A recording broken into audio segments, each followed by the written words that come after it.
सत श्री अकाल दोस्तों, welcome to door step education point. उम्मीद मैं यही करूँगा तुसी सब बहुत ही वधिया होने आ। अज दी क्लास विच चैप्टर नंबर 3 जिस दा नाम है how the state government works, कि राज सरकारां किवें काम करदियां ने।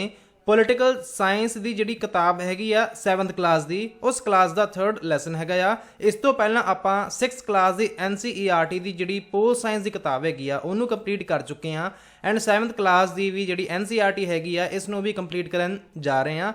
सो वीडियो की शुरुआत तो लैके एंड तक तुसीं सारिਆਂ ने बने रहना है। क्लास की शुरुआत करने तो पहला चैनल ਨੂੰ सबसक्राइब जरूर कर लियो एंड इस तरह ਦੀਆਂ ਵੀਡੀਓਜ਼ प्राप्त करते रहने ਲਈ बैल आइकन भी प्रैस कर दिओ। एंड ये ਜਿਹੜੀਆਂ ਵੀਡੀਓਜ਼ ਜਾਂ ਫਿਰ ਕਲਾਸਿਸ ਨੇ ਇਹ ਤੁਹਾਡੇ PSTET CTET ਈਵਨ ਕੋਈ ਹੋਰ ਵੀ ਕੰਪੀਟੀਟਿਵ एग्जाम ਜਿੱਥੇ जीके तो प्रश्न बनते हैं उन्होंने सारे ही एग्जाम्स ਲਈ ਇਹ क्लास काफ़ी इंपॉर्टेंट है। सो वीडियो ਨੂੰ शेयर कर दिओ। शुरुआत कर रहे हैं जी अज की अपनी क्लास की। ਆਪਾਂ ਗੱਲ ਕਰਦੇ ਹਾਂ कि राज सरकारां किवें काम करदियां ने। इस तो पहला आपां पंचायतां बारे डिस्कस कर चुके हैं कि पिंडां दे विच जिहड़ियां सरकारां चलदियां ने, लोकल लैवल ते जिहड़ी गौरमेंट हुंदी है, स्थानक सरकारां हुंदियां ने, ਉਹ किवें चलदियां ने। चोणां जिहड़े सरपंच हुंदे ने, पंच हुंदे ने, उन्हां दी चोण किवें कीती जांदी है। ईवन आपां पिंडां दे विच जिहड़ा प्रशासन चलाया जांदा ਉਹ ਕਿਵੇਂ ਚੱਲਦਾ ਹੈ, ਪੁਲਿਸ ਕਿਵੇਂ ਕੰਮ ਕਰਦੀ ਹੈ, ਪੁਲਿਸ ਦੇ ਨਾਲ ਜੇ ਪਟਵਾਰੀ ਹੁੰਦੇ ਨੇ, ਕਾਨੂੰਗੋ ਹੁੰਦੇ ਨੇ, ਕਿਵੇਂ ਕੰਮ ਕਰਦੇ ਨੇ। ਇਹਨਾਂ ਸਾਰੀਆਂ ਗੱਲਾਂ ਦੀ ਡਿਸਕਸ਼ਨ ਆਪਾਂ ਪ੍ਰੀਵੀਅਸ ਵੀਡੀਓ ਵਿੱਚ ਕਰ ਚੁੱਕੇ ਹਾਂ। ਜੇਕਰ ਕਿਸੇ ਸਾਥੀ ਨੇ ਉਹਨਾਂ ਵੀਡੀਓਜ਼ ਨੂੰ ਨਹੀਂ ਵੇਖਿਆ ਹੈ ਤਾਂ ਪਲੀਜ਼ ਉਹਨਾਂ ਵੀਡੀਓਜ਼ ਨੂੰ ਵੇਖ ਲਿਓ, ਫਿਰ ਹੀ ਤੁਹਾਨੂੰ ਸਿਸਟਮੈਟਿਕ ਤਰੀਕੇ ਨਾਲ ਸਾਰੀਆਂ ਗੱਲਾਂ ਸਮਝ ਲੱਗਣਗੀਆਂ।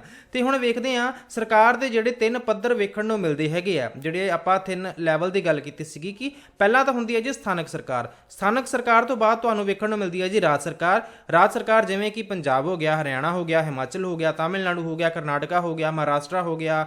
ਇਸ ਦੇ ਨਾਲ ਜਿੰਨੀਆਂ ਵੀ ਸਟੇਟਸ ਨੇ ਇੱਥੇ ਤੁਹਾਨੂੰ ਜਿਹੜੇ ਰਾਜ ਸਰਕਾਰਾਂ ਦੇ ਤੁਹਾਨੂੰ CM ਵੇਖਣ ਨੂੰ ਮਿਲਦੇ ਆ।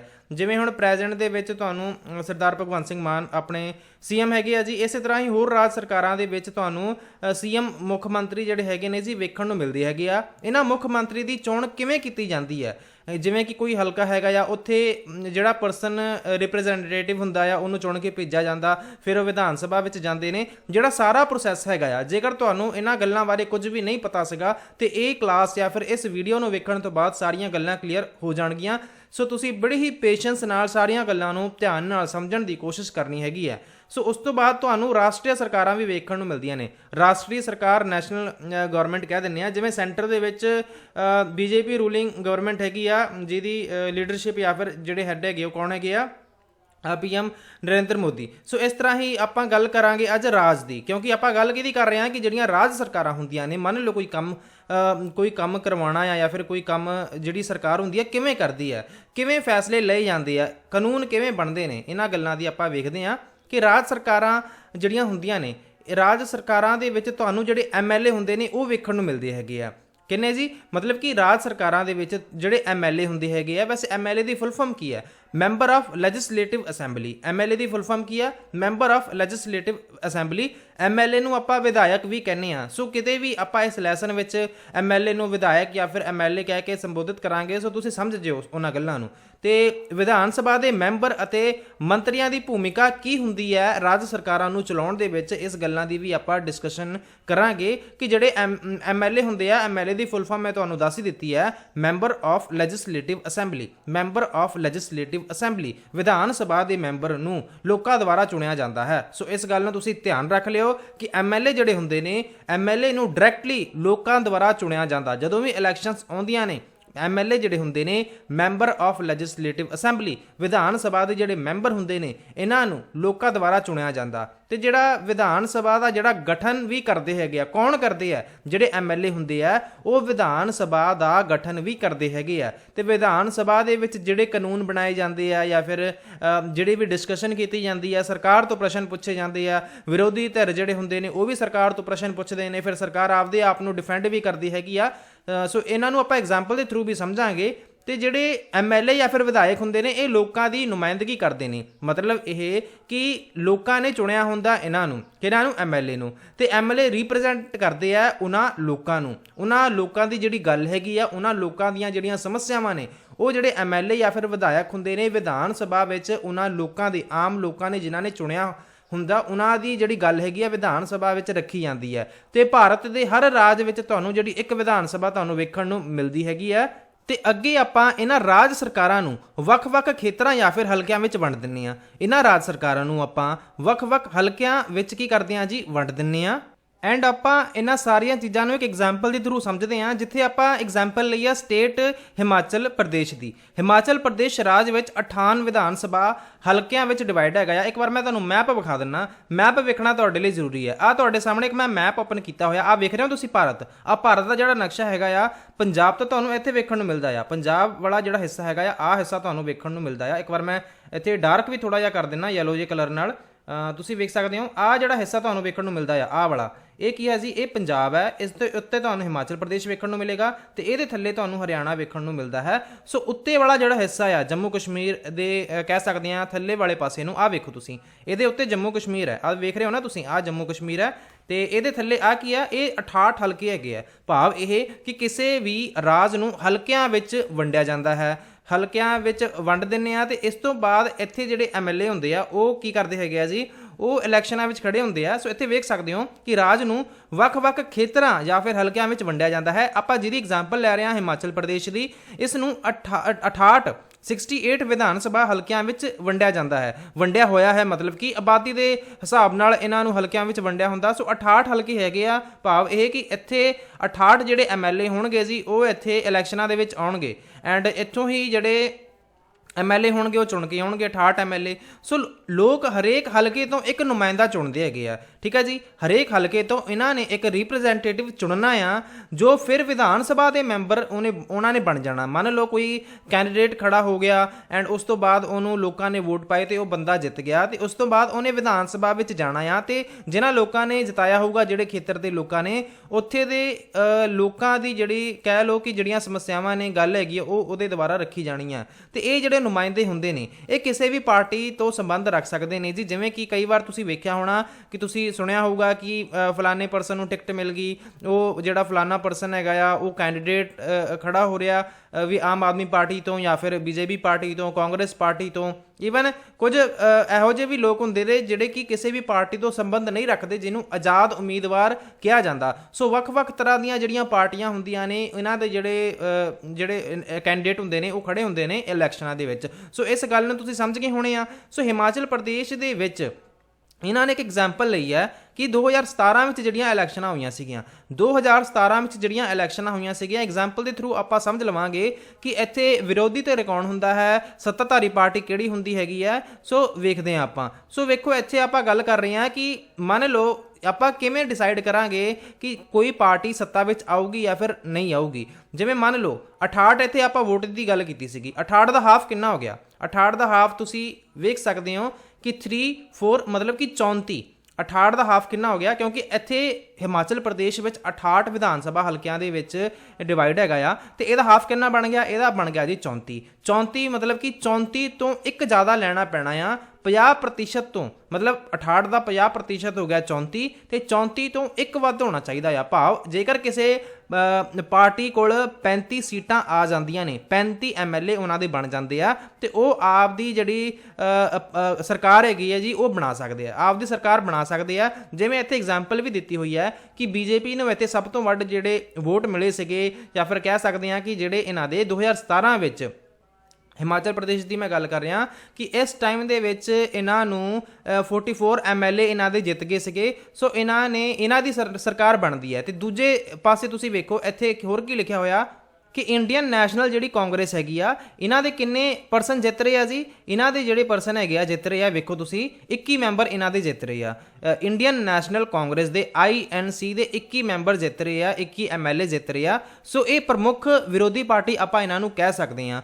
ਇਹ ਸਰਕਾਰ ਤੋਂ ਸਵਾਲ ਜਵਾਬ ਕਰਨ ਦਾ ਜਿਹੜਾ ਕੰਮ ਹੈਗਾ ਆ ਮੇਨਲੀ ਉਹ ਕਿਹਦੇ ਦੁਆਰਾ ਕੀਤਾ ਜਾਊਗਾ? ਇਹਨਾਂ ਵਿਰੋਧੀ ਪਾਰਟੀਆਂ ਦੁਆਰਾ। ਵੈਸੇ ਭਾਰਤੀ ਕਮਿਊਨਿਸਟ ਪਾਰਟੀ ਨੇ ਵੀ ਇੱਕ ਸੀਟ ਜਿੱਤੀ ਹੈ ਤੇ ਆਜ਼ਾਦ ਜਿਹੜੇ ਉਮੀਦਵਾਰ ਹੈਗੇ ਆ, ਜਿਹੜੇ ਕਿ ਕਿਸੇ ਵੀ ਪਾਰਟੀ ਨਾਲ ਸੰਬੰਧਿਤ ਨਹੀਂ ਹੈਗੇ ਆ, ਇਹਨਾਂ ਨੇ ਵੀ 2 ਸੀਟਾਂ ਜਿੱਤੀਆਂ ਹੋਈਆਂ ਨੇ। ਸੋ ਇੰਡੀਅਨ ਨੈਸ਼ਨਲ ਕਾਂਗਰਸ, ਭਾਰਤੀ ਕਮਿਊਨਿਸਟ ਪਾਰਟੀ ਜਿਹਨੂੰ ਮਾਰਕਸਵਾਦੀ ਵੀ ਕਹਿ ਦਿੰਦੇ ਆ, ਤੇ ਉਸ ਤੋਂ ਬਾਅਦ ਆਜ਼ਾਦ ਕਿਸੇ ਵੀ ਪਾਰਟੀ ਨਾਲ ਸੰਬੰਧਿਤ ਨਹੀਂ ਹੈਗੇ। ਇਹ ਤਾਂ ਹੈਗੀਆਂ ਵਿਰੋਧੀ ਪਾਰਟੀਆਂ, ਬਟ ਜਿਹੜੀ ਪ੍ਰਮੁੱਖ ਵਿਰੋਧੀ ਪਾਰਟੀ ਹੈਗੀ ਆ ਉਹ ਕੌਣ ਹੈ ਜੀ? Indian national Congress. ਹੋਪਸੋ ਤੁਸੀਂ ਇਸ ਗੱਲ ਨੂੰ ਸਮਝ ਗਏ ਹੋਣੇ ਆ ਕਿ ਜਦੋਂ ਇਲੈਕਸ਼ਨਾਂ ਹੋਈਆਂ 68 ਹਲਕੇ ਹੈਗੇ ਸੀ, ਸਾਰਿਆਂ ਨੇ ਆਪਦੇ ਉਮੀਦਵਾਰ ਜਿਹੜੇ ਖੜੇ ਕੀਤੇ। ਉਸ ਤੋਂ ਬਾਅਦ ਜਦੋਂ 2017 ਵਿੱਚ ਹਿਮਾਚਲ ਪ੍ਰਦੇਸ਼ ਵਿੱਚ ਵਿਧਾਨ ਸਭਾ ਦੇ ਚੋਣ ਦੇ ਨਤੀਜੇ ਆਏ ਤੇ ਕੁਝ ਨਤੀਜੇ ਇਸ ਤਰ੍ਹਾਂ ਸੀਗੇ। ਤੇ ਹੁਣ ਕੀ ਹੋਊਗਾ? ਹੁਣ ਮੰਨ ਲਓ ਇਹਨਾਂ ਨੂੰ ਵੋਟ ਮਿਲ ਗਏ, 44 ਸੀਟਾਂ ਇਹਨਾਂ ਨੂੰ ਕਹਿ ਲਓ ਮਿਲ ਗਈਆਂ ਬੀਜੇਪੀ ਪਾਰਟੀ ਨੂੰ। ਇਸ ਤੋਂ ਬਾਅਦ ਕੀ ਹੋਊਗਾ?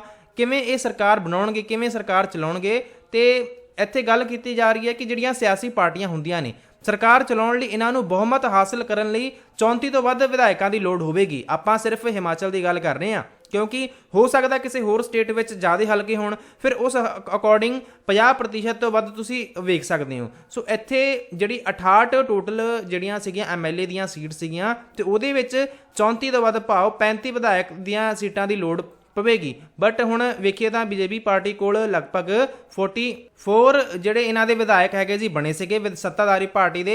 ਸੋ ਇਹ ਸਰਕਾਰ ਬਣਾਉਣਗੇ। ਜਿਹੜੇ ਇੰਡੀਅਨ ਨੈਸ਼ਨਲ ਕਾਂਗਰਸ ਹੈਗੀ ਆ ਜੀ, ਇਹਨਾਂ ਦੇ ਪ੍ਰਮੁੱਖ ਵਿਰੋਧੀ ਪਾਰਟੀ ਹੈਗੀ ਆ, ਐਂਡ ਇਹਨਾਂ ਨੂੰ 21 ਸੀਟਾਂ ਮਿਲੀਆਂ ਸੀਗੀਆਂ। ਤੇ ਚੋਣਾਂ ਤੋਂ ਬਾਅਦ ਕੀ ਹੋਊਗਾ? ਚੋਣਾਂ ਤੋਂ ਬਾਅਦ ਜਿਹੜੇ ਸੱਤਾਧਾਰੀ ਪਾਰਟੀ ਦੇ ਜਿਹੜੇ ਵਿਧਾਇਕ ਹੋਣਗੇ, ਮਤਲਬ ਕਿ ਜਿਹੜੇ ਵੀ ਬੀਜੇਪੀ ਦੇ ਜਿਹੜੇ MLA ਹੋਣਗੇ ਸਾਰੇ ਇਕੱਠੇ ਹੋ ਜਾਣਗੇ, ਤੇ ਉਸ ਤੋਂ ਬਾਅਦ ਇਹ ਆਪਦੇ ਵਿਧਾਇਕ ਆਪਣੇ ਨੇਤਾ ਦੀ ਚੋਣ ਕਰਨਗੇ ਜੋ CM ਬਣੇਗਾ। ਹੁੰਦਾ ਕੀ ਹੈ, ਕਈ ਵਾਰ ਇਲੈਕਸ਼ਨਾਂ ਦੇ ਟਾਈਮ ਜਿਹੜੀਆਂ ਸਰਕਾਰਾਂ ਹੁੰਦੀਆਂ ਨੇ, ਮੰਨ ਲਓ ਕਿ ਇਲੈਕਸ਼ਨ ਹੋ ਰਹੇ ਆ ਤੇ ਇੱਥੇ ਜਿਹੜੀ ਵੀ ਪਾਰਟੀ ਹੋਊਗੀ ਆਪਦਾ ਜਿਹੜਾ CM ਦਾ ਜਿਹੜਾ ਫੇਸ ਹੈਗਾ ਆ ਇਹਨਾਂ ਦੁਆਰਾ ਨਹੀਂ ਐਲਾਨਿਆ ਜਾਂਦਾ। ਕੁਝ ਵੀ ਰੀਜਨ ਹੋ ਸਕਦੇ ਆ। ਬਾਅਦ ਵਿੱਚ ਇਹ ਕੀ ਕਰਦੇ ਆ ਜੀ, ਪਹਿਲਾਂ ਤਾਂ ਇਹ ਆਪਦਾ CM ਦਾ ਚਿਹਰਾ ਨਹੀਂ ਦੱਸਦੇ, ਕਈ ਵਾਰ ਦੱਸ ਵੀ ਦਿੰਦੇ ਆ ਕਿ ਸਾਡਾ ਚਿਹਰਾ ਕੌਣ ਹੋਊਗਾ। ਤੇ ਉਸ ਤੋਂ ਬਾਅਦ ਕੀ ਹੁੰਦਾ ਹੈ, ਜਦੋਂ CM ਦਾ ਚਿਹਰਾ ਅਨਾਉਂਸ ਕਰ ਦਿੱਤਾ ਜਾਂਦਾ, CM ਦਾ ਚਿਹਰਾ ਅਨਾਉਂਸ ਕਰਨ ਤੋਂ ਬਾਅਦ, ਇਹ ਮੈਂ ਇਲੈਕਸ਼ਨਾਂ ਤੋਂ ਪਹਿਲਾਂ ਦੀ ਗੱਲ ਕਰ ਰਿਹਾ ਕਿ ਕਈ ਵਾਰ ਇਲੈਕਸ਼ਨਾਂ ਤੋਂ ਪਹਿਲਾਂ ਅਨਾਉਂਸ ਕਰ ਦਿੰਦੇ ਆ, ਬਟ ਕਈ ਵਾਰ ਨਹੀਂ ਵੀ ਕਰਦੇ। ਜਿਵੇਂ ਇਸ ਕੇਸ ਦੇ ਵਿੱਚ 2017 ਦੇ ਵਿੱਚ ਇਹਨਾਂ ਨੇ ਕੋਈ ਵੀ ਆਪਦਾ CM ਦਾ ਜਿਹੜਾ ਫੇਸ ਆ ਨਹੀਂ ਰੱਖਿਆ ਸੀਗਾ। ਮਤਲਬ ਇਹ ਕਿ ਜਿਹੜੇ 44 MLA ਹੈਗੇ ਆ ਉਹਦੇ ਵਿੱਚ ਇਹਨਾਂ ਨੇ ਚੂਜ਼ ਕਰਨਾ ਆ। ਤੇ 2017 ਦੇ ਵਿੱਚ ਇਹਨਾਂ ਨੇ ਕੀ ਫੈਸਲਾ ਲਿਆ ਸੀਗਾ? ਸੱਤਾਧਾਰੀ ਪਾਰਟੀ ਦੇ ਜਿੰਨੇ ਵੀ MLA ਵਿਧਾਇਕ ਸੀਗੇ, ਇਹਨਾਂ ਨੇ ਫੈਸਲਾ ਲਿਆ ਕਿ ਜੈਰਾਮ ਠਾਕੁਰ ਨੂੰ ਆਪਾਂ CM ਬਣਾਵਾਂਗੇ। ਤੇ CM ਕੀ ਕਰੂਗਾ? CM ਨੇ ਫਿਰ ਹੋਰ ਜਿਹੜੇ ਮੰਤਰੀ ਹੋਣਗੇ, ਕੈਬਨਿਟ ਮਿਨਿਸਟਰ ਬਾਰੇ ਤੁਸੀਂ ਸੁਣਿਆ ਹੋਊਗਾ ਨਾ, ਜਿਵੇਂ ਪੰਜਾਬ ਦੇ ਵਿੱਚ ਵੀ ਤੁਹਾਨੂੰ ਕਿੰਨੇ ਸਾਰੇ ਤਾਂ ਨਹੀਂ, ਮਤਲਬ ਕਿ ਜਿਹੜੀ ਪਾਰਟੀ ਜਿੱਤੀ ਹੈ ਉਹਨਾਂ ਨੇ ਆਪਦੇ ਕੈਬਨਿਟ ਮਿਨਿਸਟਰੀ ਵੀ ਦੇਣੀ ਹੁੰਦੀ ਹੈ ਕਿਹਨਾਂ ਨੂੰ? ਜਿਹੜੇ ਉਹਨਾਂ ਦੇ ਆਪਦੇ MLA ਹੁੰਦੇ ਆ। ਸੋ ਉਹਨਾਂ ਨੂੰ ਇੱਥੇ ਦੱਸਿਆ ਜਾ ਰਿਹਾ ਕਿ ਐਜੂਕੇਸ਼ਨ ਮਿਨਿਸਟਰੀ ਹੋ ਗਿਆ, ਗ੍ਰਹਿ ਮੰਤਰਾਲੇ ਹੋ ਗਿਆ। ਸੋ ਇਸ ਤਰ੍ਹਾਂ ਦੇ ਜਿੰਨੇ ਵੀ ਮੰਤਰਾਲੇ ਹੋ ਗਏ, ਜਲ ਸੰਸਾਧਨ ਮੰਤਰਾਲੇ ਹੋ ਗਿਆ, ਇਹ ਸਾਰੇ ਜਿਹੜੇ ਮੰਤਰਾਲਿਆ ਹੁੰਦੇ ਹੈਗੇ ਆ ਜੀ, ਇਹ ਬਾਕੀ ਜਿਹੜੇ ਉਹਨਾਂ ਦੇ ਜਿੱਤੇ ਹੋਏ ਮੈਂਬਰ ਹੁੰਦੇ ਨੇ ਉਹਨਾਂ ਨੂੰ ਦਿੱਤੇ ਜਾਂਦੇ ਆ। ਸੋ CM ਕੀ ਕਰੂਗਾ? ਹੋਰ ਲੋਕਾਂ ਨੂੰ ਮੰਤਰੀ ਵਜੋਂ ਚੁਣੇਗਾ। ਮੁੱਖ ਮੰਤਰੀ ਅਤੇ ਹੋਰ ਮੰਤਰੀਆਂ ਕੋਲ ਵੱਖ-ਵੱਖ ਸਰਕਾਰੀ ਵਿਭਾਗਾਂ ਜਾਂ ਮੰਤਰਾਲਿਆਂ ਨੂੰ ਚਲਾਉਣ ਦੀ ਜ਼ਿੰਮੇਵਾਰੀ ਹੋਵੇਗੀ। ਮਤਲਬ MLA ਤਾਂ ਹੈਗੇ ਆ, MLA ਹੋਣ ਦੇ ਨਾਲ ਉਹਨਾਂ ਨੇ ਆਪਦੇ ਹਲਕੇ ਦਾ ਵਿਕਾਸ ਤਾਂ ਕਰਨਾ ਹੀ ਹੈ, ਬਟ ਇਹਦੇ ਨਾਲ ਉਹਨਾਂ ਨੂੰ ਇੱਕ ਹੋਰ ਕੰਮ ਮਿਲ ਗਿਆ ਕਿ ਜਿਹੜੀ ਕੈਬਨਿਟ ਮਿਨਿਸਟਰੀ ਮਿਲ ਗਈ ਆ ਉਹਨੂੰ ਵੀ ਸਾਂਭਣਾ ਪਵੇਗਾ। ਤੇ ਜਿਹੜਾ ਰਾਜ ਦਾ ਮੁਖੀ ਹੁੰਦਾ ਉਹ ਕੌਣ ਹੁੰਦਾ? ਰਾਜ ਦਾ ਜਿਹੜਾ ਮੁਖੀ ਹੁੰਦਾ ਜਾਂ ਫਿਰ ਹੈੱਡ ਹੁੰਦਾ ਉਹ ਕੌਣ ਹੁੰਦਾ? CM ਨਹੀਂ ਹੁੰਦਾ। ਰਾਜ ਦਾ ਜਿਹੜਾ ਮੁਖੀ ਹੈ, ਸਟੇਟ ਦਾ ਜਿਹੜਾ ਹੈੱਡ ਹੈ, ਉਹਨੂੰ ਆਪਾਂ ਰਾਜਪਾਲ ਨੂੰ ਕਹਿੰਦੇ ਆ। ਰਾਜਪਾਲ, ਗਵਰਨਰ ਨੂੰ ਆਪਾਂ ਸਟੇਟ ਦਾ ਮੁਖੀ ਕਹਿ ਦਿੰਦੇ ਆ। ਤੇ ਕੇਂਦਰ ਸਰਕਾਰ ਦੁਆਰਾ ਇਹਨੂੰ ਨਿਯੁਕਤ ਕੀਤਾ ਜਾਂਦਾ ਆ, ਅਪਾਇੰਟ ਕੀਤਾ ਜਾਂਦਾ ਆ ਕਿ ਇਹਨੂੰ ਗਵਰਨਰ ਨੂੰ। ਤੇ ਗਵਰਨਰ ਕੀ ਇਨਸ਼ੋਰ ਕਰਦਾ ਆ? ਗਵਰਨਰ ਨੇ ਇਨਸ਼ੋਰ ਕਰਨਾ ਆ, ਇਹਨੇ ਯਕੀਨੀ ਬਣਾਉਣਾ ਆ ਕਿ ਰਾਜ ਸਰਕਾਰ ਕੀ ਸੰਵਿਧਾਨ ਦੇ ਅਕੋਰਡਿੰਗ, ਸੰਵਿਧਾਨ ਦੇ ਨਿਯਮਾਂ ਦੇ ਅੰਦਰ ਕੰਮ ਕਰ ਰਹੀ ਹੈ ਜਾਂ ਫਿਰ ਨਹੀਂ ਕਰ ਰਹੀ ਹੈ। ਸੋ ਇਹ ਗੱਲਾਂ ਤੁਹਾਨੂੰ ਵੇਖਣ ਨੂੰ ਮਿਲਦੀਆਂ ਨੇ। ਤੇ ਰਾਜਪਾਲ ਦਾ ਹੋਰ ਕੀ ਕੰਮ ਹੁੰਦਾ? ਮੰਨ ਲਓ ਇਹ ਜਿਹੜੇ MLA ਹੈਗੇ ਆ ਜੀ, ਜਿੱਤ ਗਏ ਸਾਰੇ MLA ਦੇ ਜਿੱਤਣ ਤੋਂ ਬਾਅਦ ਜਿਹੜੇ ਇਹਨਾਂ ਨੇ ਕੈਬਨਿਟ ਮਿਨਿਸਟਰ ਵੀ ਚੂਜ਼ ਕਰ ਲਏ CM ਨੇ, CM ਵੀ ਚੁਣਿਆ ਗਿਆ ਹੈ ਨਾ। CM ਦਾ ਜਿਹੜਾ ਫੇਸ ਹੈਗਾ ਇਹ ਵੀ ਆਪਾਂ ਦੱਸਤਾ। ਤੇ CM ਜਦੋਂ ਚੁਣ ਲਿਆ ਗਿਆ ਇਹਨਾਂ ਵਿਧਾਇਕਾਂ ਦੁਆਰਾ, ਸੱਤਾਧਾਰੀ ਪਾਰਟੀ ਦੇ ਵਿਧਾਇਕਾਂ ਦੁਆਰਾ ਜਦੋਂ CM ਚੁਣ ਲਿਆ ਗਿਆ, ਐਂਡ ਉਸ ਤੋਂ ਬਾਅਦ ਕੈਬਨਿਟ ਮਿਨਿਸਟਰ ਵੀ ਚੁਣ ਲਏ ਗਏ। ਤੇ ਹੁਣ ਚੋਣਾਂ ਤੋਂ ਬਾਅਦ ਰਾਜਪਾਲ ਨੇ ਇਹਨਾਂ ਨੂੰ ਸ਼ਪਥ ਦਿਵਾਉਣੀ ਆ। ਸ਼ਪਥ ਜਾਂ ਫਿਰ ਕਹਿ ਲਓ ਕਿ ਅਪਾਇੰਟ ਕਰਨਾ ਆ ਕਿਹਨਾਂ ਨੂੰ? ਮੁੱਖ ਮੰਤਰੀ ਅਤੇ ਹੋਰ ਮੰਤਰੀਆਂ ਦੀ ਨਿਯੁਕਤੀ ਕਿਹਨੇ ਕਰਨੀ ਆ? ਇਹ ਕਰਨੀ ਆ ਰਾਜਪਾਲ ਨੇ, ਭਾਵ ਕਿ ਸ਼ਪਥ ਦਿਵਾਉਣ ਦਾ ਕੰਮ ਇਹਨਾਂ ਦੁਆਰਾ ਹੀ ਕੀਤਾ ਜਾਵੇਗਾ। ਸੋ ਇਸ ਗੱਲ ਨੂੰ ਤੁਸੀਂ ਸਮਝ ਗਏ ਹੋਣੇ ਆ। ਵਿਧਾਨ ਸਭਾ ਦੇ ਵਿੱਚ ਤੁਹਾਨੂੰ ਸਾਰੇ ਜਿਹੜੇ ਵਿਧਾਇਕ ਹੈਗੇ ਆ ਜੀ ਵੇਖਣ ਨੂੰ ਮਿਲਦੇ ਆ, ਭਾਵ ਇਹ ਕਿ ਭਾਵੇਂ ਉਹ ਰੂਲਿੰਗ ਪਾਰਟੀ ਦਾ ਹੋਵੇ, ਭਾਵੇਂ ਓਪੋਜੀਸ਼ਨ ਪਾਰਟੀ ਦਾ ਹੋਵੇ, ਸਾਰੇ ਵਿਧਾਇਕ ਤੁਹਾਨੂੰ ਵਿਧਾਨ ਸਭਾ ਵਿੱਚ ਵੇਖਣ ਨੂੰ ਮਿਲਦੇ ਹੈਗੇ ਆ। ਤੇ ਵਿਧਾਨ ਸਭਾ ਵਿੱਚ ਹੁੰਦਾ ਕੀ ਹੈ, ਵਿਧਾਨ ਸਭਾ ਵਿੱਚ ਮੇਨਲੀ ਕਾਨੂੰਨ ਬਣਾਏ ਜਾਂਦੇ ਆ ਜੀ, ਚਰਚਾ ਅਤੇ ਮੀਟਿੰਗ ਕਰਦੇ ਹੈਗੇ ਆ। ਵਿਧਾਇਕ ਆਪਣੇ ਜਿਹੜੇ ਵਿਚਾਰ ਨੇ ਉਹ ਪ੍ਰਗਟ ਕਰਦੇ ਆ ਕਿ ਕੁਝ ਇਸ ਤਰ੍ਹਾਂ ਹੋਣਾ ਚਾਹੀਦਾ ਹੈ, ਤੁਹਾਨੂੰ ਪੈਸੇ ਕਿੱਥੇ ਖਰਚਣੇ ਚਾਹੀਦੇ ਹੈਗੇ ਆ, ਜਿਹੜਾ ਕੰਮ ਨਹੀਂ ਹੋ ਰਿਹਾ ਤੁਹਾਨੂੰ ਇਹ ਕੰਮ ਕਰਵਾਉਣਾ ਚਾਹੀਦਾ ਹੈ। ਤੇ ਸਰਕਾਰ ਦੇ ਜਿਹੜੇ ਬੰਦੇ ਹੋਣਗੇ, ਇਹ ਤਾਂ ਚਲੋ ਵਿਰੋਧੀ ਪਾਰਟੀਆਂ ਦੇ ਜਿਹੜੇ ਲੋਕ ਸੀਗੇ, ਇਹਨਾਂ ਨਾਲ ਵੀ ਡਿਸਕਸ਼ਨ ਕੀਤੀ ਜਾਊਗੀ। ਐਂਡ ਇਸ ਤੋਂ ਬਾਅਦ ਜਿਹੜੇ ਮੰਤਰੀ ਹੋਣਗੇ, ਮੰਤਰੀ ਮੈਂ ਰੂਲਿੰਗ ਪਾਰਟੀ ਦੀ ਗੱਲ ਕਰ ਰਿਹਾ, ਰੂਲਿੰਗ ਪਾਰਟੀ ਦੇ ਜਿਹੜੇ ਮੰਤਰੀ ਹੋਣਗੇ ਇਹਨਾਂ ਸਵਾਲਾਂ ਦੇ ਜਵਾਬ ਦੇਣਗੇ ਤੇ ਵਿਧਾਨ ਸਭਾ ਨੂੰ ਭਰੋਸਾ ਦਿਵਾਉਣ ਦੀ ਕੋਸ਼ਿਸ਼ ਕਰਨਗੇ ਕਿ ਜਿਹੜੇ ਤੁਸੀਂ ਸਵਾਲ ਪੁੱਛ ਰਹੇ ਹੋ ਨਾ, ਆਪਾਂ ਇਹਨਾਂ ਤੇ ਕੰਮ ਵੀ ਕਰ ਰਹੇ ਹਾਂ। ਇਹ ਜਿਹੜਾ ਭਰੋਸਾ ਹੈਗਾ ਆ, ਇਹ ਦਿਵਾਉਣ ਦੀ ਕੋਸ਼ਿਸ਼ ਕੀਤੀ ਜਾਊਗੀ ਜਿਹੜੀ ਰੂਲਿੰਗ ਪਾਰਟੀ ਹੋਊਗੀ, ਸੱਤਾਧਾਰੀ ਪਾਰਟੀ ਹੋਊਗੀ। ਮੁੱਖ ਮੰਤਰੀ ਅਤੇ ਹੋਰ ਮੰਤਰੀਆਂ ਦੇ ਫੈਸਲੇ ਨੂੰ ਵਿਧਾਨ ਸਭਾ ਤੇ ਮੈਂਬਰਾਂ ਦੀ ਮਨਜ਼ੂਰੀ ਵੀ ਲੈਣੀ ਪੈਂਦੀ ਹੈ। ਇੱਥੇ ਵਿਧਾਨ ਲਿਖਿਆ ਗਿਆ, ਵਿਧਾਨ ਇੱਥੇ ਆਉਣਾ ਸੀਗਾ, ਇਗਨੋਰ ਕਰਿਓ। ਮੁੱਖ ਮੰਤਰੀ ਅਤੇ ਹੋਰ ਮੰਤਰੀਆਂ ਦੇ ਫੈਸਲੇ ਨੂੰ ਜਿਹੜੇ ਵਿਧਾਨ ਸਭਾ ਦੇ ਜਿਹੜੇ ਮੈਂਬਰ ਹੁੰਦੇ ਨੇ ਜੀ, ਉਹਨਾਂ ਦੀ ਮਨਜ਼ੂਰੀ ਲੈਣੀ ਹੀ ਪੈਂਦੀ ਹੈ। ਮੈਜੋਰਟੀ ਦੇ ਵਿੱਚ ਮਨਜ਼ੂਰੀ ਲਈ ਜਾਊਗੀ, ਫਿਰ ਹੀ ਕੋਈ ਡਿਸਕਸ਼ਨ ਜਾਂ ਫਿਰ ਜਿਹੜਾ ਕਾਨੂੰਨ ਹੋਊਗਾ ਜੀ ਉਹ ਪਾਸ ਹੋ ਸਕਦਾ ਹੈ। ਇਸ ਤੋਂ ਬਾਅਦ ਮੈਂ ਇੱਕ ਐਗਜ਼ਾਮਪਲ ਦੇ ਥਰੂ ਦੱਸਦਾ ਹਾਂ ਕਿ ਐਮਐਲਏ ਹੈਗੇ ਆ ਕੁਝ, ਇਹ ਕੁਝ ਡਿਸਕਸ਼ਨ ਚੱਲ ਰਹੀ ਹੈ ਇਹਨਾਂ ਦੇ ਵਿਧਾਨ ਸਭਾ ਦੇ ਵਿੱਚ, ਇਹਨਾਂ ਦੇ ਲੈਜਿਸਲੇਟਿਵ ਦੇ ਵਿੱਚ ਡਿਸਕਸ਼ਨ ਚੱਲ ਰਹੀ ਹੈ। ਜਿਵੇਂ ਐਮਐਲਏ ਇੱਕ ਹੈਗਾ ਆ, ਐਮਐਲਏ ਇੱਕ ਕੀ ਕਹਿ ਰਿਹਾ, ਐਮਐਲਏ ਇੱਕ ਕਹਿੰਦਾ ਕਿ ਬਈ ਮੇਰੇ ਹਲਕੇ ਵਿੱਚ ਪਿਛਲੇ 3 ਵੀਕ ਦੇ ਵਿੱਚ, 3 ਹਫ਼ਤੇ ਦੇ ਵਿੱਚ ਜਿਹੜੇ ਦਸਤ ਕਾਰਨ, ਡਾਇਰੀਆ ਕਾਰਨ 15 ਮੌਤਾਂ ਹੋ ਗਈਆਂ ਆ। ਕਿੰਨੀ ਸ਼ਰਮ ਦੀ ਗੱਲ ਹੈਗੀ ਆ। ਸਰਕਾਰ ਇਸ ਮਾਮਲੇ ਦੇ ਵਿੱਚ ਕੁਝ ਕਰ ਨਹੀਂ ਰਹੀ, ਮਤਲਬ ਸਰਕਾਰ ਨੂੰ ਕੁਝ ਕਰਨਾ ਚਾਹੀਦਾ ਆ। ਢੁਕਵੇਂ ਜਿਹੜੇ ਕਦਮ ਹੈਗੇ ਆ ਉਹ ਚੁੱਕਣੇ ਚਾਹੀਦੇ ਆ ਸਰਕਾਰ ਨੂੰ, ਬਟ ਸਰਕਾਰ ਦੁਆਰਾ ਕੋਈ ਕੰਮ ਇੱਥੇ ਨਹੀਂ ਕੀਤਾ ਜਾ ਰਿਹਾ। ਜਦੋਂ ਇਸ ਪਰਸਨ ਨੇ, ਇਸ ਐਮਐਲਏ ਨੇ ਇਹ ਗੱਲ ਰੱਖ ਦਿੱਤੀ ਤੇ ਜਵਾਬ ਮੰਗਿਆ ਜਾ ਰਿਹਾ, ਤੇ ਐਮਐਲਏ 2 ਵੀ ਖੜੇ ਹੋ ਗਏ। ਐਮਐਲਏ 2 ਜਿਹੜੇ ਸੀਗੇ ਉਹ ਕੀ ਕਹਿੰਦੇ, ਉਹ ਫਿਰ ਇਸ ਗੱਲ ਨੂੰ ਹੀ ਅੱਗੇ ਵਧਾਇਆ, ਕਹਿੰਦੇ ਕਿ ਸਰਕਾਰੀ ਹਸਪਤਾਲਾਂ ਦਾ ਇੰਨਾ ਬੁਰਾ ਹਾਲ ਕਿਉਂ ਹੈ। ਆਪਾਂ ਇੱਕ ਪਾਸੇ ਕੱਲ ਵਾਲਾ ਚੈਪਟਰ ਤੁਹਾਨੂੰ ਯਾਦ ਹੋਊਗਾ ਕਿ ਜਿਹਦੇ ਵਿੱਚ ਆਪਾਂ ਦੱਸਿਆ ਸੀਗਾ ਕਿ ਆਪਾਂ 15,000 ਡਾਕਟਰ ਹਰ ਸਾਲ ਕੀ ਕਰਦੇ ਆ ਜੀ, ਪ੍ਰੋਡਿਊਸ ਕਰਦੇ ਆ। 15,000 ਡਾਕਟਰ ਹਰ ਸਾਲ ਕੁਆਲੀਫਾਈ ਹੁੰਦੇ ਆ। ਇਸ ਦੇ ਨਾਲ ਨਾਲ ਆਪਾਂ ਇਹ ਵੀ ਗੱਲ ਕੀਤੀ ਸੀਗੀ ਕਿ ਭਾਰਤ ਦਵਾਈਆਂ ਦੇ ਮਾਮਲੇ ਵਿੱਚ ਤੀਜਾ ਸਭ ਤੋਂ ਵੱਡਾ ਉਤਪਾਦਕ ਹੈਗਾ ਆ। ਇਸ ਤੋਂ ਇਲਾਵਾ ਆਪਾਂ ਕੀ ਗੱਲ ਕੀਤੀ ਸੀਗੀ ਕਿ ਆਪਣੇ ਭਾਰਤ ਦੇ ਵਿੱਚ ਕਿੰਨੇ ਸਾਰੇ ਮੈਡੀਕਲ ਕਾਲਜ ਹੈਗੇ ਆ। ਮੈਡੀਕਲ ਕਾਲਜ ਦੇ ਨਾਲ ਨਾਲ ਹੋਰ ਵੀ ਕਿੰਨੀਆਂ ਸਹੂਲਤਾਵਾਂ ਹੋਣ ਕਰਕੇ, ਪ੍ਰਾਈਵੇਟ ਇਨਫਰਾਸਟ੍ਰਕਚਰ ਹੋਣ ਕਰਕੇ ਬਾਹਰੋਂ ਜਿਹੜੇ ਟੂਰਿਸਟ ਹੁੰਦੇ ਨੇ, ਮੈਡੀਕਲ ਟੂਰਿਸਟ, ਮੈਡੀਕਲ ਸੈਲਾਨੀ ਵੀ ਆਉਂਦੇ ਨੇ ਭਾਰਤ ਵਿੱਚ ਇਲਾਜ ਕਰਾਉਣ ਲਈ। ਇੰਨੀ ਜ਼ਿਆਦਾ ਅਚੀਵਮੈਂਟ ਹੋਣ ਦਾ ਫਾਇਦਾ ਕੀ ਹੈ ਜਦੋਂ ਆਪਣੇ ਹਸਪਤਾਲਾਂ ਦੀ ਇੰਨੀ ਬੁਰੀ ਹਾਲਤ ਹੋਣ ਕਰਕੇ ਬੱਚਿਆਂ ਦੀ ਮੌਤ ਹੋ ਰਹੀ ਹੈ। ਸੋ ਐਮਐਲਏ 2 ਨੇ ਇਹੋ ਇੱਕ ਗੱਲ ਹੋਰ ਵਧਾਈ, ਇਹਨਾਂ ਨੇ ਕਿਹਾ ਕਿ ਸਰਕਾਰ ਨੂੰ ਹੋਰ ਮੈਡੀਕਲ ਸਟਾਫ ਦੀ ਨਿਯੁਕਤੀ ਕਰਨੀ ਚਾਹੀਦੀ ਹੈ। ਕਿਉਂ ਨਹੀਂ ਕਰ ਰਹੀ ਸਰਕਾਰ ਕੀ ਕਰ ਰਹੀ ਹੈ ਇਹਨਾਂ ਮਾਮਲਿਆਂ ਦੇ ਉੱਤੇ।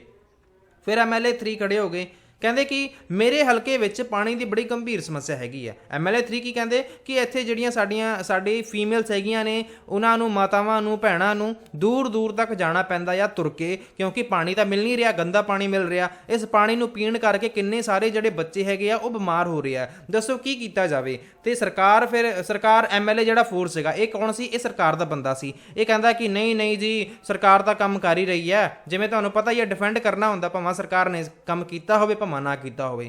ਫਿਰ ਇਹਨਾਂ ਨੇ ਕਿਹਾ ਕਿ ਨਹੀਂ ਜੀ, ਕੰਮ ਤਾਂ ਕਰ ਰਹੇ ਹਾਂ ਅਸੀਂ, ਪਾਣੀ ਦੇ ਟੈਂਕਰ ਵੀ ਭੇਜ ਦਿੱਤੇ ਆ, ORS ਦੇ ਪੈਕਟ ਵੀ ਵੰਡੇ ਜਾ ਰਹੇ ਆ। ਵਿਰੋਧੀ ਧਿਰ ਦੇ ਜਿਹੜੇ ਬੰਦੇ ਹੈਗੇ ਆ, ਇਹ ਐਵੇਂ ਗੱਲ ਨੂੰ ਵਧਾ ਚੜਾ ਕੇ ਦੱਸੀ ਜਾਂਦੇ ਆ। ਸੋ ਐਮਐਲਏ 4 ਨੇ ਕੁਝ ਇਸ ਤਰ੍ਹਾਂ ਆਪਦੀ ਸਰਕਾਰ ਨੂੰ ਡਿਫੈਂਡ ਕੀਤਾ ਤੇ ਐਮਐਲਏ 5 ਖੜੇ ਹੋ ਗਏ, ਕਹਿੰਦੇ ਕਿ ਹਾਲਾਤ ਜਿਹੜੇ ਹੈਗੇ ਆ ਨਾ, ਇਹ ਬੜੇ ਬੁਰੇ ਤੋਂ ਬੱਤਰ ਹੁੰਦੇ ਜਾ ਰਹੇ ਆ। ਸੋ ਦੱਸੋ ਕੀ ਕੀਤਾ ਜਾਵੇ। ਕਹਿੰਦਾ ਹੁਣ ਤੁਸੀਂ ਤਾਂ ਕਹਿੰਦੇ ਹੋ ਕਿ ਅਸੀਂ ਟੈਂਕਰ ਭੇਜੇ ਆ, ORS ਦੇ ਪੈਕਟ ਭੇਜੇ ਆ ਬੱਚਿਆਂ ਲਈ, ਬਟ ਕੀ ਉਹ ਬੱਚਿਆਂ ਤੱਕ ਪਹੁੰਚ ਵੀ ਰਹੇ ਆ ਕਿ ਨਹੀਂ ਪਹੁੰਚ ਰਹੇ। ਸੋ ਐਮਐਲਏ 5 ਨੇ ਇਹ ਗੱਲ ਰੱਖੀ। ਫਿਰ ਐਮਐਲਏ 6 ਸੀਗੇ, ਇਹ ਵੀ ਸੱਤਾਧਾਰੀ ਪਾਰਟੀ ਦੇ ਸੀਗੇ। ਐਮਐਲਏ 1, 2 ਤੇ 3 ਤੇ ਉਸ ਤੋਂ ਬਾਅਦ 5 ਇਹ ਹੈਗੇ ਆ ਵਿਰੋਧੀ ਪਾਰਟੀਆਂ ਦੇ। ਤੇ ਜਿਹੜੇ ਐਮਐਲਏ 4 ਤੇ ਐਮਐਲਏ 6, 4 ਤੇ 6 ਜਿਹੜੇ ਐਮਐਲਏ ਹੈਗੇ ਆ, ਇਹ ਹੈਗੇ ਆ ਜੀ ਸੱਤਾਧਾਰੀ ਪਾਰਟੀ ਦੇ। ਇਹ ਡਿਫੈਂਡ ਕਰ ਰਹੇ ਆ, ਇਹ ਕਹਿੰਦੇ ਕਿ ਵਿਰੋਧੀ ਧਿਰ ਬਿਨਾਂ ਗੱਲ ਤੋਂ ਸਰਕਾਰ ਤੇ ਦੋਸ਼ ਲਗਾ ਰਹੇ ਆ। ਇਹ ਤਾਂ ਸਾਰੀ ਪਿਛਲੀਆਂ ਸਰਕਾਰਾਂ ਦੀ ਗਲਤੀ ਸੀਗੀ। ਜਿਵੇਂ ਅੱਜ ਕੱਲ੍ਹ ਤੁਹਾਨੂੰ ਪਤਾ ਹੀ ਆ ਕਿ ਇਹ ਬਹੁਤ ਜ਼ਿਆਦਾ ਯੂਜ਼ ਕੀਤਾ ਜਾਂਦਾ ਕਿ ਪਿਛਲੇ ਇੰਨੇ ਸਾਲਾਂ ਤੋਂ ਤਾਂ ਕੋਈ ਕੰਮ ਕੀਤਾ ਨਹੀਂ। ਜਦੋਂ ਸਾਡੀ ਸਰਕਾਰ ਆਈ 5 ਸਾਲਾਂ ਤੋਂ,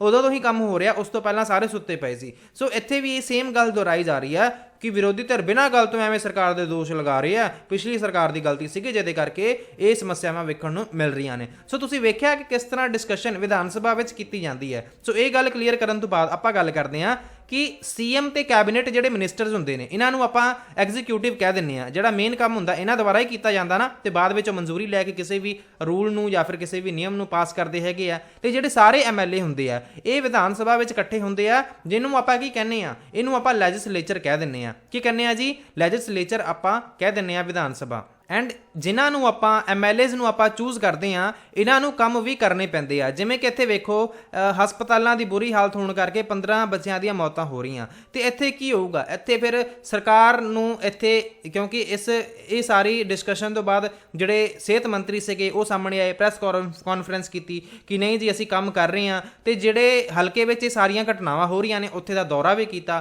ਕਿ ਸਾਰੇ ਕੰਮ ਹੋ ਰਹੇ ਆ ਕਿ ਨਹੀਂ ਹੋ ਰਹੇ। ਸੋ ਮਤਲਬ ਇਹ ਕਿ ਲੋਕਾਂ ਨੂੰ ਸੈਟਿਸਫਾਈਡ ਕਰਨ ਦੀ ਵੀ ਕੋਸ਼ਿਸ਼ ਕੀਤੀ ਜਾਂਦੀ ਆ ਇਹਨਾਂ ਲੋਕਾਂ ਦੁਆਰਾ, ਇਹਨਾਂ ਐਮਐਲਏਜ਼ ਜਾਂ ਫਿਰ ਵਿਧਾਇਕਾਂ ਦੁਆਰਾ। ਕਿਉਂਕਿ ਇਹਨਾਂ ਨੂੰ ਪਤਾ ਆ ਨੈਕਸਟ ਟਾਈਮ ਇਲੈਕਸ਼ਨਾਂ ਆਉਣਗੀਆਂ, ਚੋਣਾਂ ਆਉਣਗੀਆਂ, ਤੇ ਉਸ ਟਾਈਮ ਸਾਨੂੰ ਵੋਟ ਨਹੀਂ ਦਿੱਤੀ ਜਾਊਗੀ। ਸੋ ਆਪਾਂ ਨੂੰ ਜਿਹੜਾ ਕੰਮ ਹੈਗਾ ਆ ਉਹ ਕਰਨਾ ਹੀ ਪੈਣਾ ਆ। ਬਟ ਮੰਨ ਲਓ ਲੋਕ ਨਾ ਖੁਸ਼ ਹੈਗੇ ਆ ਇਹਨਾਂ ਦੇ ਕੰਮਾਂ ਤੋਂ, ਫਿਰ ਕੀ ਹੋ ਸਕਦਾ? ਲੋਕ ਵਿਰੋਧ ਕਰ ਸਕਦੇ ਨੇ। ਲੋਕ ਕੀ ਕਰ ਸਕਦੇ ਨੇ? ਅਗਲੀ ਵਾਰ ਇਹਨਾਂ ਨੂੰ ਵੋਟ ਨਾ ਪਾਉਣਗੇ ਤੇ ਲੋਕ ਆਪਣੇ ਜਿਹੜੇ ਵਿਚਾਰ ਹੈਗੇ ਆ ਰੱਖਣ ਲਈ, ਸਰਕਾਰ ਦੇ ਵਿਰੁੱਧ ਰੋਸ ਪ੍ਰਗਟ ਕਰਨ ਲਈ ਪ੍ਰੋਟੈਸਟ ਕਰ ਸਕਦੇ ਨੇ। ਮੀਟਿੰਗਾਂ ਦਾ ਜਿਹੜਾ ਆਰਗੇਨਾਈਜੇਸ਼ਨ ਹੈਗਾ ਆਰਗੇਨਾਈਜ਼ ਕਰ ਸਕਦੇ ਨੇ, ਆਯੋਜਨ ਕਰ ਸਕਦੇ ਨੇ। ਜੇਕਰ ਲੋਕ ਚਾਹਣ ਤਾਂ ਇਹਨਾਂ ਸਰਕਾਰਾਂ ਦੇ ਖਿਲਾਫ ਪ੍ਰੋਟੈਸਟ ਵੀ ਕਰ ਸਕਦੇ ਨੇ। ਸੋ ਇੰਨੀ ਕੁ ਗੱਲ ਦੇ ਵਿੱਚ, ਇੰਨੇ ਕੁ ਪਾਰਟ ਦੇ ਵਿੱਚ ਉਮੀਦ ਮੈਂ ਇਹੀ ਕਰੂੰਗਾ ਕਿ ਬੜੀਆਂ ਇੰਪੋਰਟੈਂਟ ਗੱਲਾਂ ਮੈਂ ਤੁਹਾਨੂੰ ਦੱਸੀਆਂ ਹੋਣਗੀਆਂ। ਹੋ ਸਕਦਾ ਕਾਫੀ ਸਾਰੇ ਸਾਥੀਆਂ ਨੂੰ ਇਹਨਾਂ ਗੱਲਾਂ ਬਾਰੇ ਵੀ ਨਾ ਪਤਾ ਹੋਵੇ। ਜੇਕਰ ਵੀਡੀਓ ਤੁਹਾਨੂੰ ਇਨਫੋਰਮੇਟਿਵ ਐਂਡ ਇੰਟਰਸਟਿੰਗ ਲੱਗੀ ਹੋਵੇ ਤਾਂ ਇਸ ਵੀਡੀਓ ਨੂੰ ਲਾਈਕ ਕਰਨ ਤੋਂ ਬਾਅਦ ਆਪਦੇ ਦੋਸਤਾਂ ਤੱਕ ਜਰੂਰ ਸ਼ੇਅਰ ਕਰ ਦਿਓ। ਸੋ ਇਸ ਤਰ੍ਹਾਂ ਦੀਆਂ ਵੀਡੀਓਜ਼ ਪ੍ਰਾਪਤ ਕਰਦੇ ਰਹਿਣ ਲਈ ਚੈਨਲ ਨੂੰ ਸਬਸਕ੍ਰਾਈਬ ਕਰ ਲਿਓ ਐਂਡ ਬੈਲ ਆਈਕਨ ਪ੍ਰੈਸ ਕਰ ਦਿਓ।